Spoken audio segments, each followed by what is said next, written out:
আসতে পারি তাহলে আমাদেরকে আল্লাহ রাব্বুল আলামিন জান্নাতুল ফিরদাউস দান করবে। বলুন সুবহানাল্লাহ।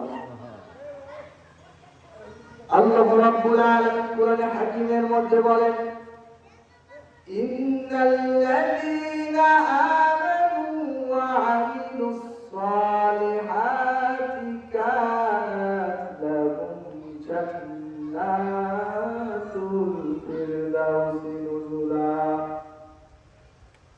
আল্লাহ রাব্বুল আলামিন জানতে বলতেছে, এ দুনিয়ার মানুষ, তোমরা যদি জান্নাতে যেতে চাও, আমি আল্লাহ রাব্বুল আলামিন তোমাদেরকে দুইটা গুণ অর্জন করতে বললাম।